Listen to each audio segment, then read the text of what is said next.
बनाएंगे इसमें, ऐसे ये बना रखा है। तो इस नियम के अनुसार स्थिर ताप पर किसी गैस की द्रव में विलेयता गैस के दाब के समानुपाती होती है। स्थिर ताप पर किसी गैस की द्रव में विलेयता गैस के दाब के समानुपाती होती है, क्योंकि दाब जितना अधिक करेंगे, बढ़ाएंगे हम पिस्टन से, जितना अधिक दाब डालेंगे गैसीय विलेय पदार्थ द्रव विलायक में उतना अधिक घुलेगा, उसकी विलेयता उतनी अधिक होगी। तो आगे देखिए, किसी विलयन में गैस का मोल अंश उस विलयन के ऊपर, किसी विलयन में गैस का मोल अंश उस विलयन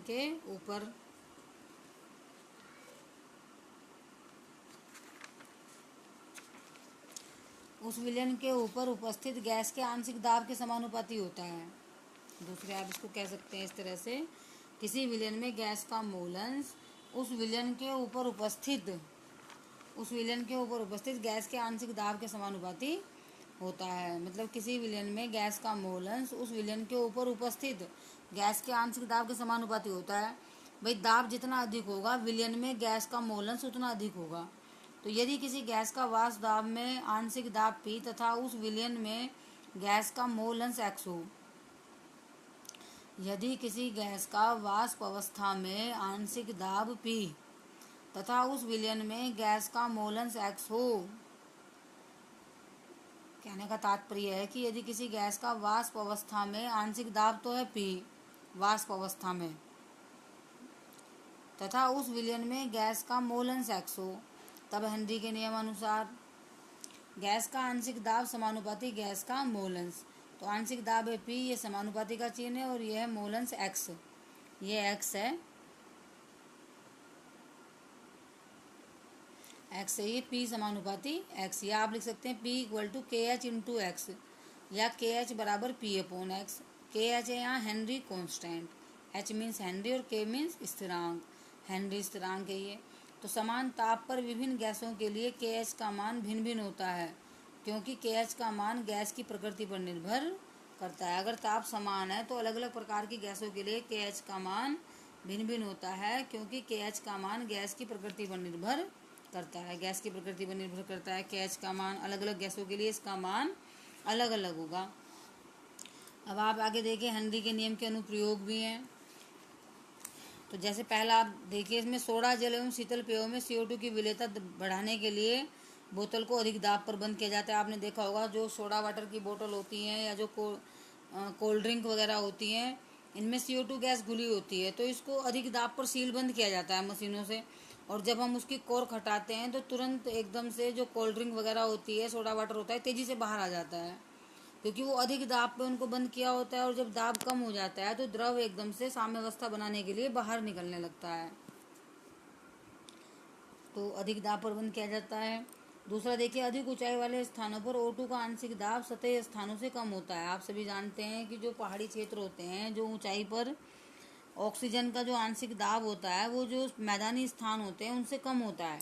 इसलिए इन स्थानों पर रहने वाले व्यक्तियों के रुधिर और ऊतकों में O2 की मात्रा कम होती है, जिस कारण ये सोच नहीं पाते। इस रोग को एनोक्सिया कहते हैं। काफ़ी जनरल नॉलेज का पॉइंट है, ये पेपर में आता है ये क्वेश्चन कि पहाड़ी क्षेत्र में रहने वाले व्यक्तियों को कौन सा रोग हो जाता है। तो क्योंकि उनके ब्लड में और टिश्यू में ऑक्सीजन की कमी हो जाती है, क्योंकि वहाँ दाब कम होता है, जिस कारण ये सोच नहीं पाते। इस रोग को एनोक्सिया कहते हैं। अगला देखिए आप, समुद्री गोताखोरों द्वारा शोषण के लिए प्रयुक्त किए जाने वाले टैंकों में वायु को हीलियम के द्वारा तनु करके, ये के है, ये कुछ नहीं है, ये के द्वारा तनु करके भरा जाता है। जो समुद्री गोताखोर होते हैं, जो अपने साथ में वो ऑक्सीजन का टैंक ले जाते हैं, तो वहाँ पर वायु को हीलियम के द्वारा तनु करके भरा जाता है। उसमें हीलियम मिला दी जाती है। हीलियम होती है 11.7%, नाइट्रोजन 56.2% और ऑक्सीजन 32.1% होती है, जिससे गोताखोर बैंड्स, ये एक बीमारी होती है, बैंड्स से, ये ड है, बैंड्स। और ये क्या होता है, रुधिर में नाइट्रोजन के बुलबुले बनने के कारण कोशिकाओं में अवरोध उत्पन्न होना।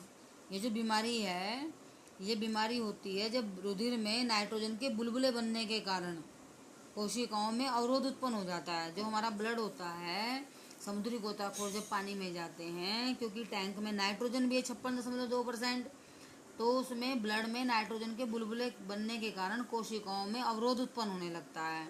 तो इस बीमारी को बैंड्स कहते हैं, तथा नाइट्रोजन की रुधिर में अधिक मात्रा के जहरीले प्रभाव से बच सके। तो इसमें आप जानते हैं कि जो हमारा वायुमंडल है, इसमें 21% ऑक्सीजन और 78% नाइट्रोजन और 1% अन्य सभी गैसें हैं।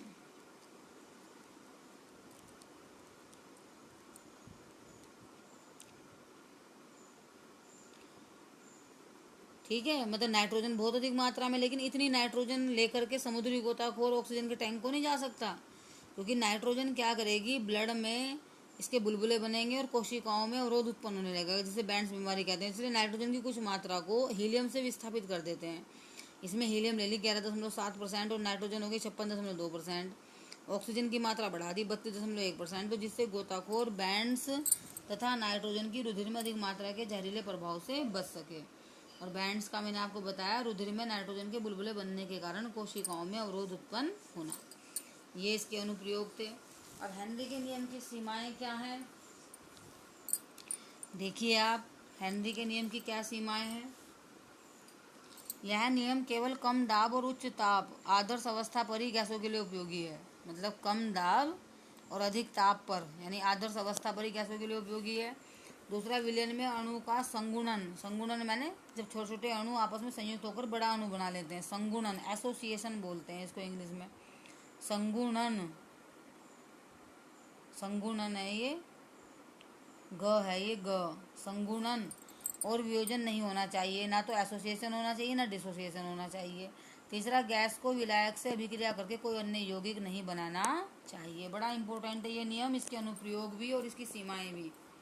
एक तो पहला यह है कि आदर्श अवस्था पर लागू होता है। दूसरा, विलयन में विलय अणुओं का संगुणन या वियोजन नहीं होना चाहिए। तीसरा, गैस को विलायक से अभिक्रिया करके कोई अन्य यौगिक नहीं बनाना चाहिए। और जो न्यूमेरिकल है, इसको न्यूमेरिकल भी बहुत इंपॉर्टेंट है, बुक में भी आपके दिया गया है ये न्यूमेरिकल, जो आपकी एनसीईआरटी की बुक है। देखिए, यदि N2 गैस को 293 केल्विन पर जल में से प्रवाहित किया जाए तो 1 लीटर जल में कितनी मोल नाइट्रोजन गैस विलय होगी। नाइट्रोजन का आंशिक दाब 0.987 बार है तथा 293 केल्विन पर नाइट्रोजन के लिए KH का मान इतना है। तो बिल्कुल आसान है।